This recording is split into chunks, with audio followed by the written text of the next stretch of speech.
Howdy folks, and welcome to the weekend and the next episode of XCOM2 with the mighty Jingles. And when last we left our band of intrepid heroes, and Billy, we just received intelligence that a UFO had been detected in a remote location on the ground just ripe for conquest. So we're about to assemble the team, send them in and see if we can capture this UFO intact. Now in previous XCOM games, actually capturing an enemy UFO usually resulted in a huge haul of material, salvageable gear and equipment, so I guess we're going to find out if that's the same in XCOM2. The Resistance has been making moves against the aliens in this area, and it looks like they managed to disable a UFO on the ground. We're moving in to secure the site. Eliminate any hostile resistance and seize whatever gear you can from that ship. He makes it sound so easy, doesn't he? Anyway, team's assembled, ready to go. Let's get some boots on the ground, bag ourselves a UFO.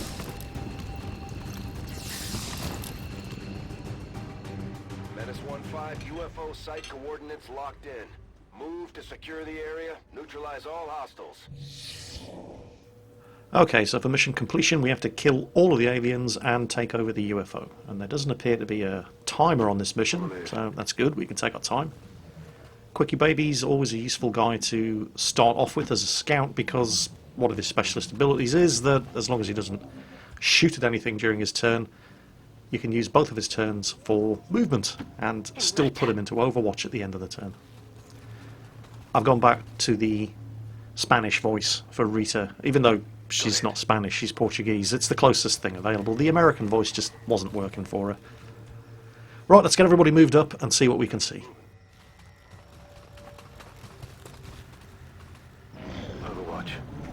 Alien's turn, and we've got a patrol. What do we got? One heavy mech, what looks like a shock lancer, and a heavy lancer.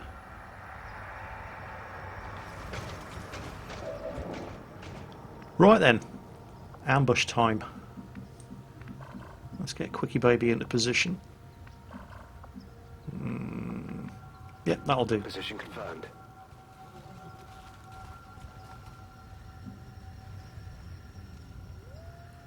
Obviously I don't want to start things off until I've got everybody else set up on Overwatch. Hi, cowboy. Rita, let's move her up into cover. Oh, that was useful. A second patrol, an Andromedon and a pair of Mutons. Right. Let's not kick things off just now. That would be incredibly foolish. We need to give these two patrols time to separate, so I'm going to pull Rita back. Because if I were to kick off the ambush on the first patrol here with Rita in line of sight of the second patrol, they would get stuck in as well. So, what are we going to do? Just going to put Circon on long watch. Quickie Baby, again, not yet. Ike is in melee range, but if he was to run down there, he might establish contact with the second patrol. And I certainly can't use him to initiate combat with melee.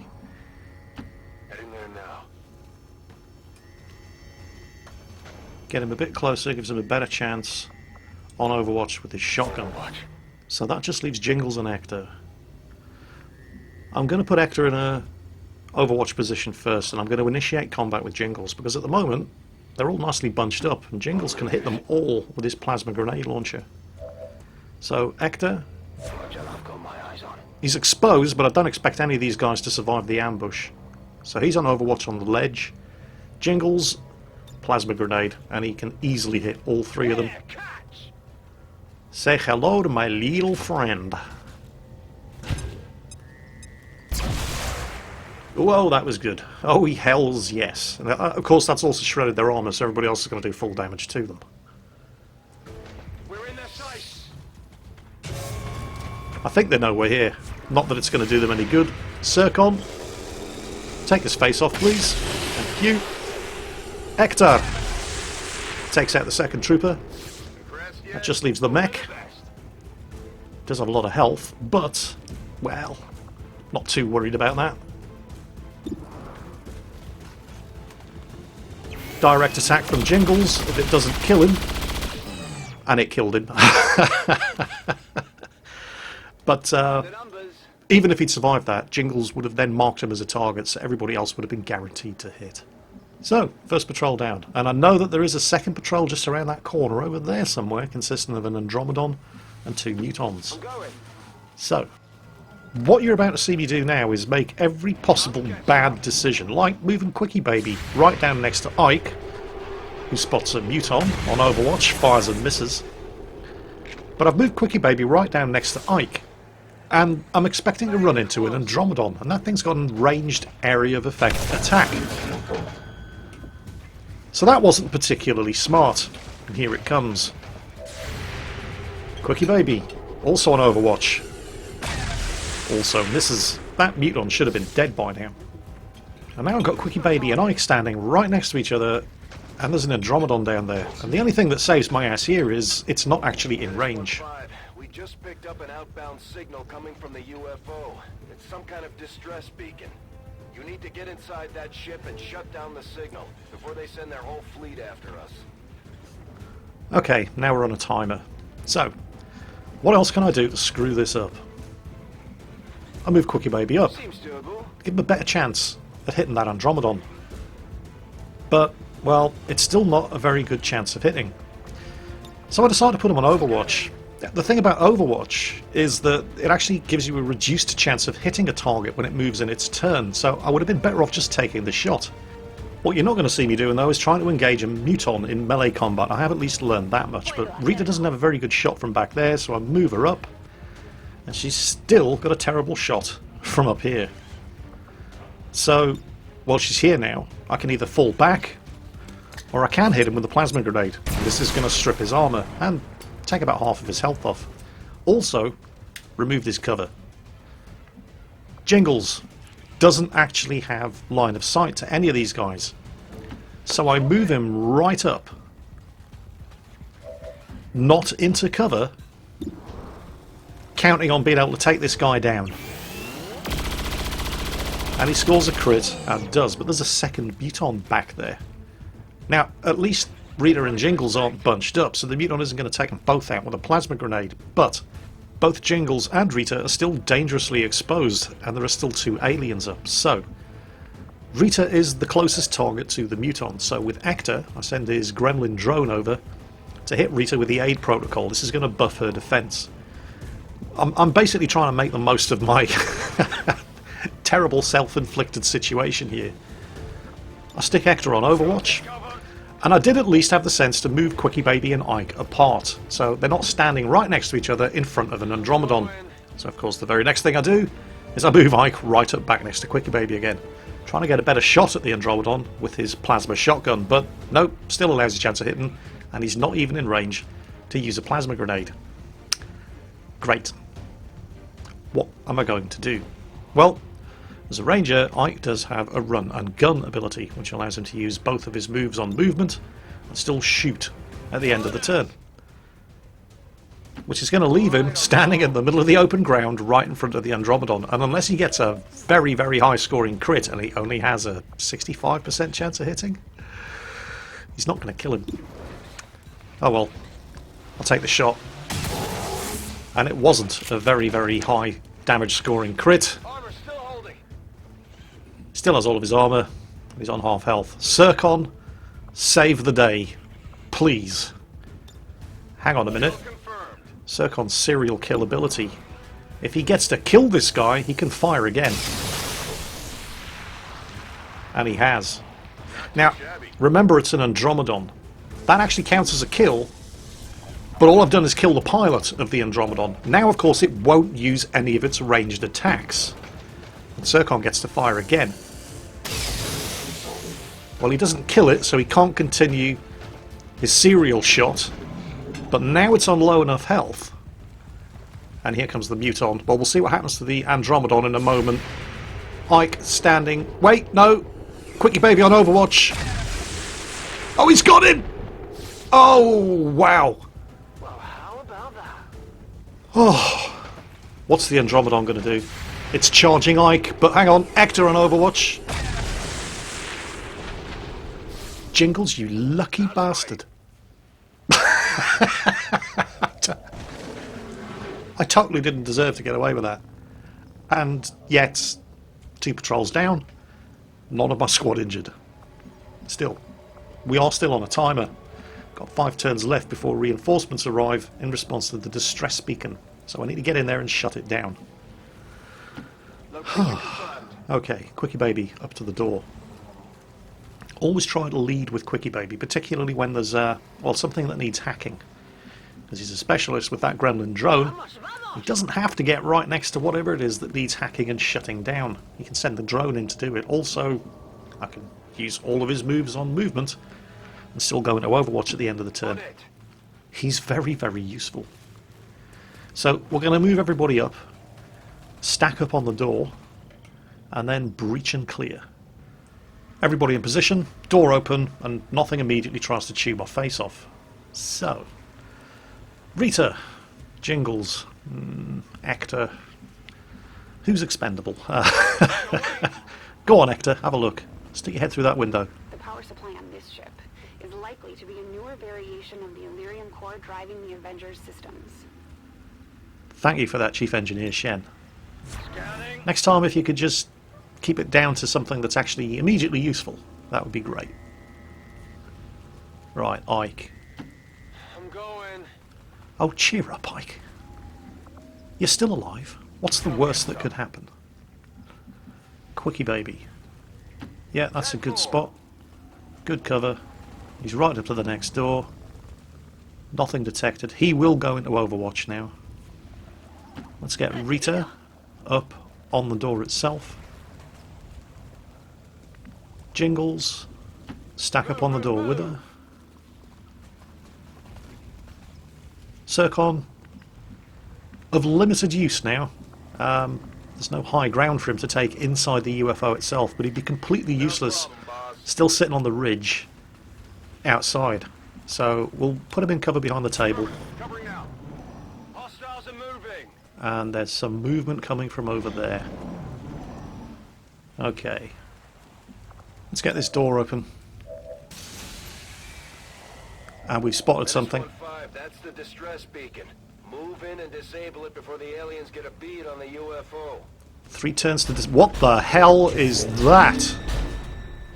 The aliens used this to defeat most of Earth's heavy conventional forces. It can punch through armor just as easily as it chews through infantry. Holy shit. Look at the armor it's got. And look at its health bar. Right, Quickie Baby, screw hacking the terminal.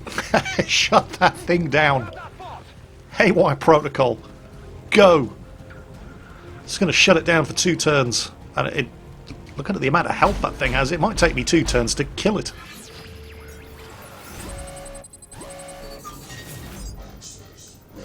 Uh, 65% chance of shutting it down. Yes, done it. Right. This is my first sector pod. Right, sector pod shut down for 2 turns. Decision time. Do I use those 2 turns to nail the sector pod, or do I clear the infantry out first and then hope I have the firepower to take the sector pod down?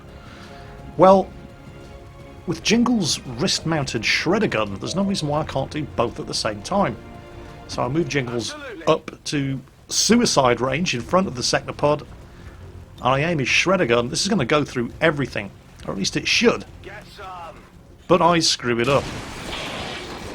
And it misses the sector pod completely, but it does kill one of the troopers and leaves another one with his armor gone and on 1 health. Now what am I going to do? Rita.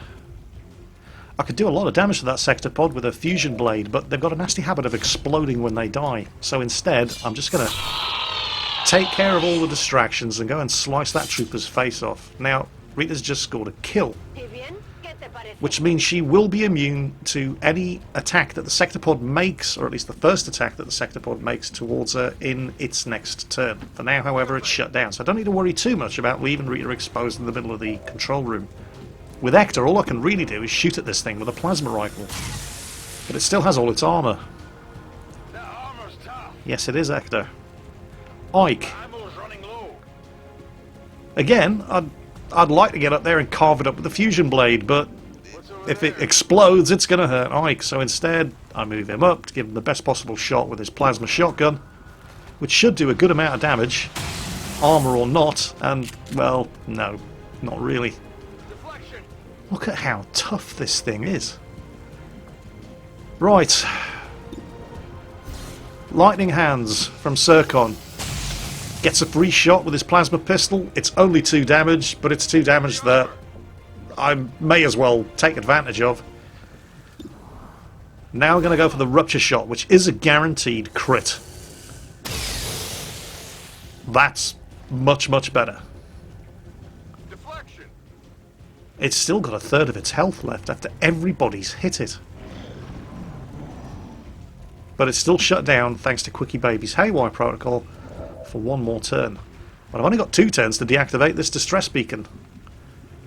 On my way. Jingles, back off. You don't want to be next to that thing when it blows. Shoot it in the face. This is going to remove its armor.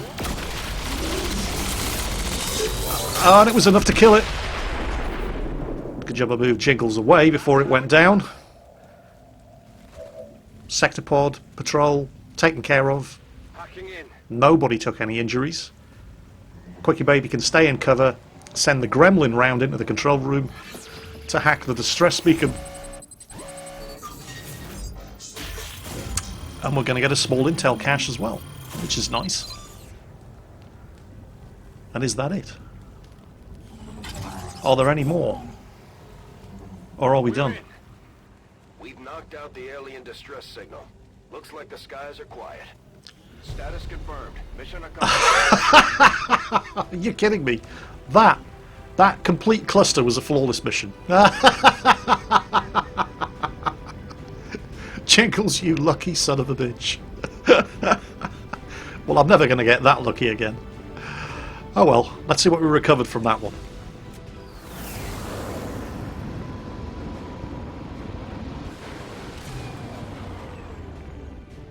I'm certainly impressed, Commander.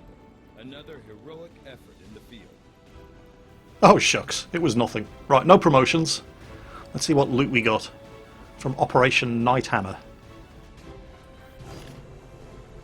Whoa, look at that lot. Well, that was totally worth it. Right, let's see if there's anything we can actually research from that lot. And it looks like the doc is going to be busy on a sector pod breakdown. Fantastic. Let's Greetings, Commander. put him to work. From what I've been told, our troops took to calling this large robotic unit a sectopod, under the initial assumption that it was being controlled by a sectoid pilot. On closer inspection, we can see that is not the case. Not unlike the mechanized Advent units, which were likely derived from the sectopod itself. This machine seems to be entirely autonomous. Right, well, you crack on with that, Doc, and you let me know what you come up with. In the meantime, I've just excavated another section of the alien machinery in the Avenger, and I'm finally ready to start construction on my Scilab. Meanwhile, the techs in the Proving Ground have just unlocked Battlefield Medicine, which is going to boost the amount of health restored by Ector's nano medkits. And then just when I thought things couldn't get any better, I got some fantastic news from Dr. Tigan's research lab. I do not think I could have predicted this outcome, though it is intriguing. Central claims to have seen one of these things up close back in the day. Despite a lot of speculation, there was no pilot to be found once we pried it open. The Mark III Gremlin, now available for my specialists. Ector and Quickie Baby are going to be very, very happy. And shortly after that, the choice of monthly guerrilla operations pop up. Choice of 3 missions, each of which can have a negative effect or a positive effect depending on the outcome. And I'm starting to get a bit blasé about these monthly guerrilla ops by now. I mean, surely by now I've seen absolutely everything that Advent can throw at me. What's the worst that can happen? Watch out, there's an Archon behind the truck. Quickie Baby, get it. God damn it, somebody hit that thing. There's 2 of them, look out. Pull back, pull back. Reader, you're too close. It won't die, get into cover. Wait, what? What the hell is that? Grenade. Fall back and regroup, fall back, get into cover. It will, oh for God's sake, somebody learn how to shoot straight. I want me mum. Guerrilla ops are easy, he said. All this and more in the next episode of XCOM 2 with the mighty Jingles. Have a good weekend, folks. Take care, and I'll catch you next time.